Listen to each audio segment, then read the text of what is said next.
जी अस्सलाम वालेकुम। आज का हमारा टॉपिक है मैकेनिज्म ऑफ थर्मो रेगुलेशन। जो थर्मो रेगुलेशन है जिसको हम कहते हैं कि maintain of body temperature, that is called thermo regulation. पहले हमने थर्मो रेगुलेशन पढ़ी प्लांट्स के अंदर, अब जो हमने थर्मो रेगुलेशन को पढ़ना है वो एनिमल्स के अंदर पढ़ना है। बेसिकली ये सारा का सारा जो टॉपिक है ये बॉडी के अंदर टेम्परेचर को मेंटेन करना है, मगर वो मेंटेन करने के कौन कौन से मेथड है, कौन कैसे करता है, ये सारी की सारी छोटी टर्मिनोलॉजी आज हम डिस्कस करने वाले हैं, जो पेपर में बहुत ज्यादा इंपॉर्टेंट है एज अ शॉर्ट क्वेश्चन के लिहाज से और एमसीक्यूज के लिहाज से। तो 5 ऐसी डेफिनेशन आएंगी जो पेपर में लाजमी आपको नजर आती हैं एज अ शॉर्ट क्वेश्चन के अंदर। देखते हैं थर्मो रेगुलेशन। बेसिकली एनिमल के अंदर देखा जाए, एनिमल्स के अंदर तो एनिमल्स प्रोड्यूस करते हैं हीट को by metabolism, produce their own body heat by metabolism।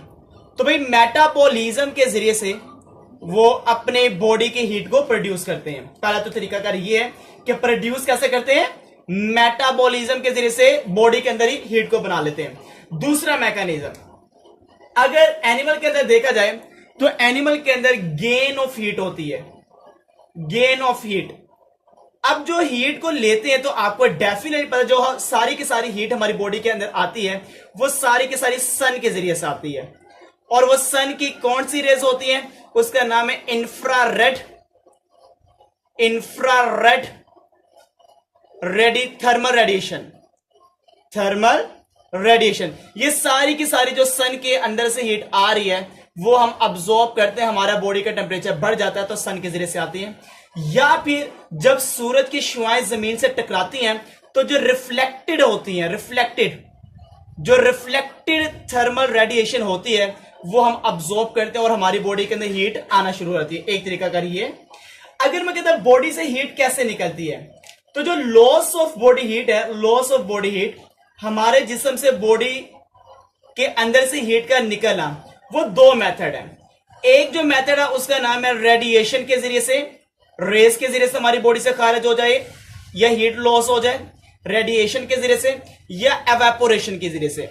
तो एवेपोरेशन के जरिए से और रेडिएशन के जरिए से हमारी बॉडी से लॉस ऑफ हीट होती है और इन चीजों से गेन ऑफ हीट होती है, और बॉडी के अंदर जो बनती है वो किससे बनती है, मेटाबॉलिज्म से बनती है। हमारे पूरी दुनिया में जितने भी जानवर थे, सबसे पहले हम लोग की जो क्लासिफिकेशन की, पूरे दुनिया के जानवरों को 2 जगह के अंदर रख दिया। वो बताता हूं वो कौन सी जगह हमने क्लासिफिकेशन पहले कैसे। दुनिया के जानवरों का जो हमने क्लासिफिकेशन करने के लिए 2 ग्रुप बना लिए। एक हमने बना लिया पोकिलियोथर्म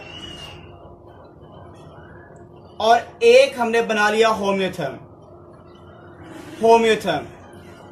तो देखते हैं इन दोनों ग्रुप के अंदर क्या डिफरेंस है, इन जानवरों में क्या डिफरेंस होगा और इन जानवरों में क्या डिफरेंस होगा। बेसिकली पोकिलियोथर्म वो एनिमल्स होते हैं, एनिमल्स ऐसे जानदार इन विच देयर बॉडी टेम्परेचर, ऐसे जानदार जिनका बॉडी टेम्परेचर फ्लैक्चुएट करता है, ऊपर नीचे होता है, fluctuate with changing air and water temperature. तो जब वाटर और एयर का टेम्परेचर चेंज होता है तो इन जानदारों का भी बॉडी टेम्परेचर क्या होता है, फ्लैक्चुएट होता है। तो ऐसे जानदारों के ग्रुप को नाम देते हैं पोकिलियोथर्म। ठीक हो गया। ऐसे जानदार animals in which there body temperature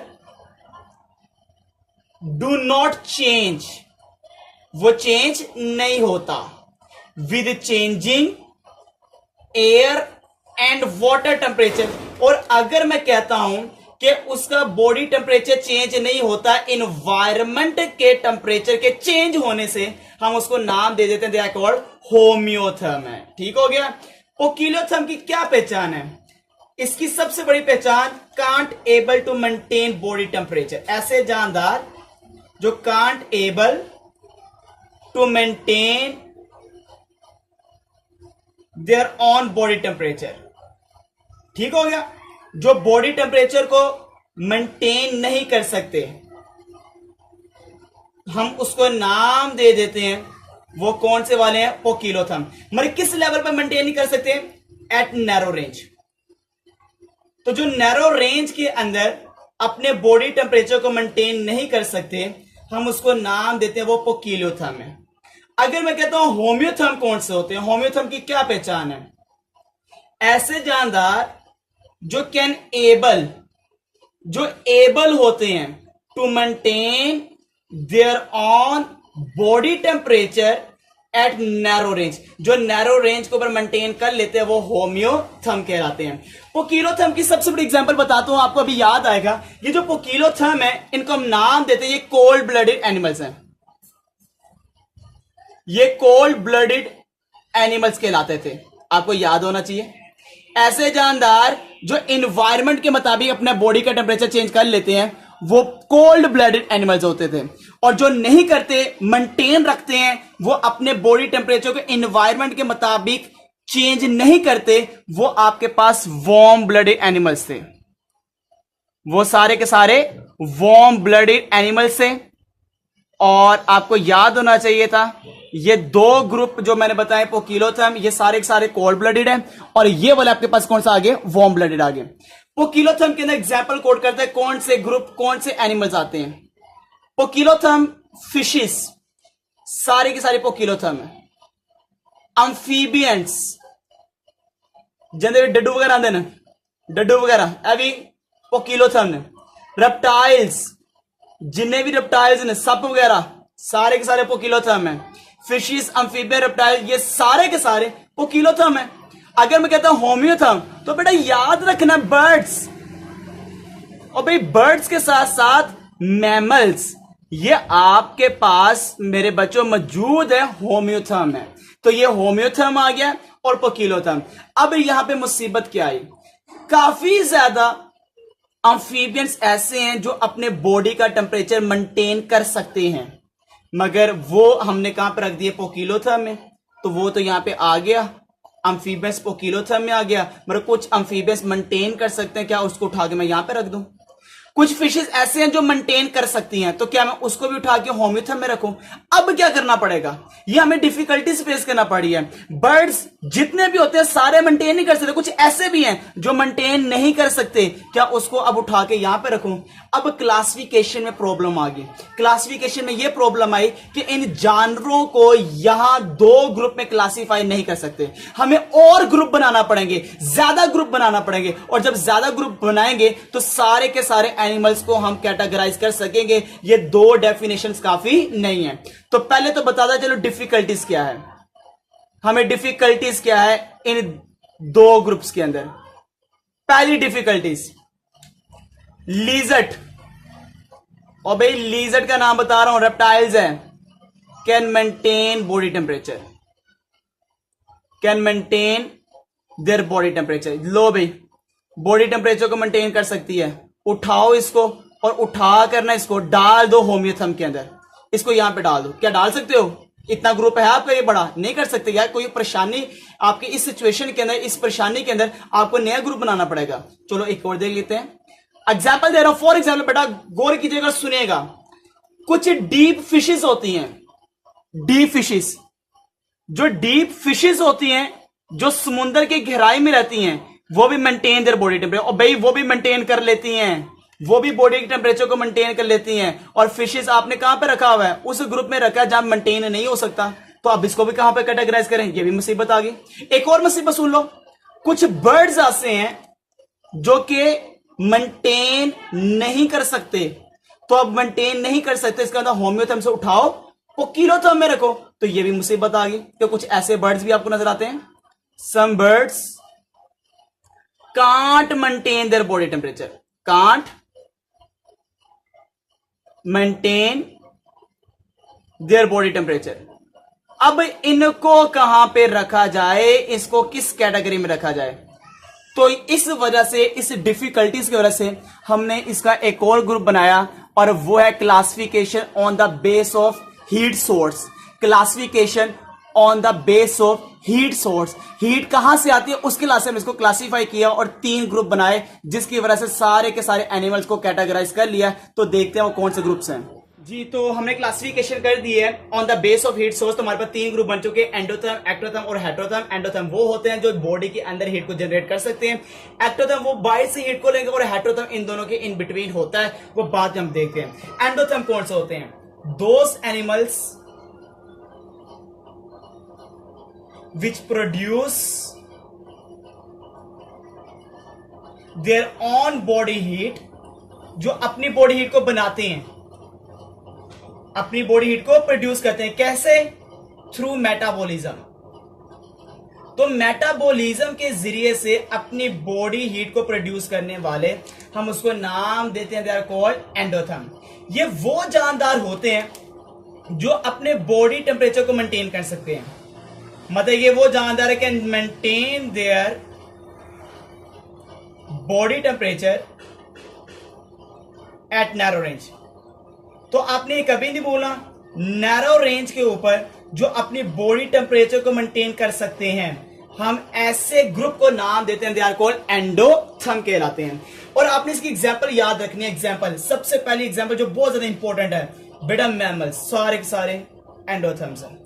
birds endotherm है, फ्लाइंग इंसेक्ट्स एंडोथर्म है, और इसके साथ साथ सम फिशेस, सारी नहीं, सम फिशेस, ये भी क्या है? एंडोथर्म है। तो एंडोथर्म की सबसे बड़ी पहचान बॉडी हीट को प्रोड्यूस करेंगे, बड़े कैसे? मेटाबॉलिज्म। तो अब आ जाते हैं एक्टोथर्म के ऊपर। एक्टोथर्म कौन से एनिमल्स होते हैं?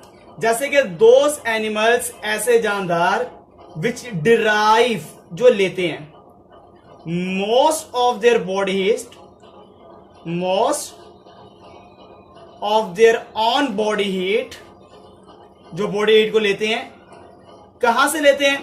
From environment.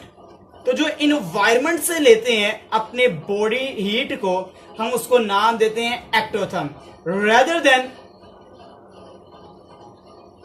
Then from their own metabolism.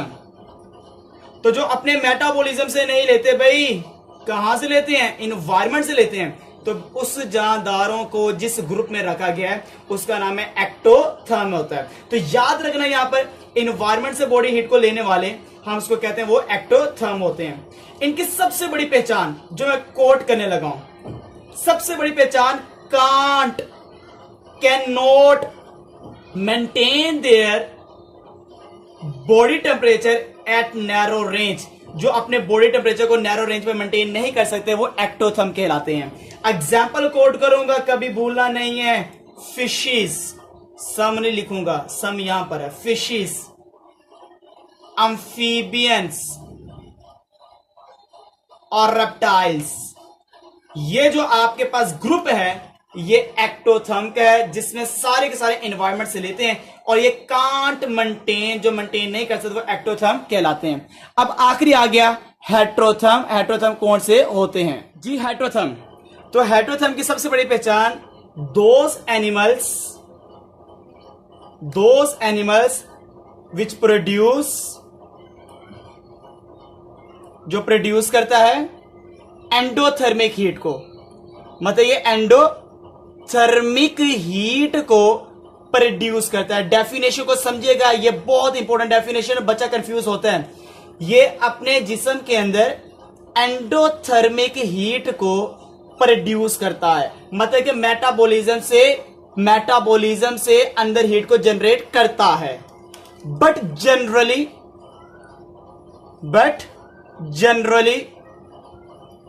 Do not maintain, मगर वो मेंटेन नहीं कर पाता। But generally they do not maintain their body heat, मगर ये अपनी बॉडी हीट को मेंटेन नहीं कर पाता, बॉडी टेम्परेचर को मेंटेन नहीं कर पाता। किस लेवल पर? Within a narrow range. मगर वो अपनी बॉडी टेम्परेचर को नैरो रेंज के ऊपर मेंटेन नहीं कर पाता। किसके जरिए से? By endothermic heat. अब यहां पे कंपैरिजन देखेगा, एंडोथर्मिक हीट से एंडोथर्म ने अपनी मेटाबॉलिज्म से हीट को जनरेट किया, और उस हीट के जरिए से अपने बॉडी टेम्परेचर को नैरो रेंज पर मेंटेन किया। मैं इसने एंडोथर्मिक हीट बना ली है, तो भाई बनाने के बाद मेंटेन भी तो करे ना। मगर ये अपने बॉडी के टेम्परेचर को नैरो रेंज के ऊपर मेंटेन नहीं कर पाता। अगर ये नहीं कर पाएगा तो फिर क्या करेगा? देन दे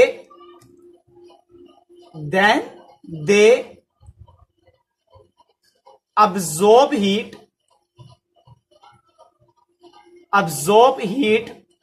from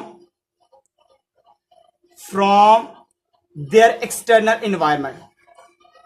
तो ऐसे जानदार अपने इन्वायरमेंट से फिर हीट को लेते हैं मेंटेन करने के लिए बॉडी टेम्परेचर को एट नैरो रेंज के ऊपर।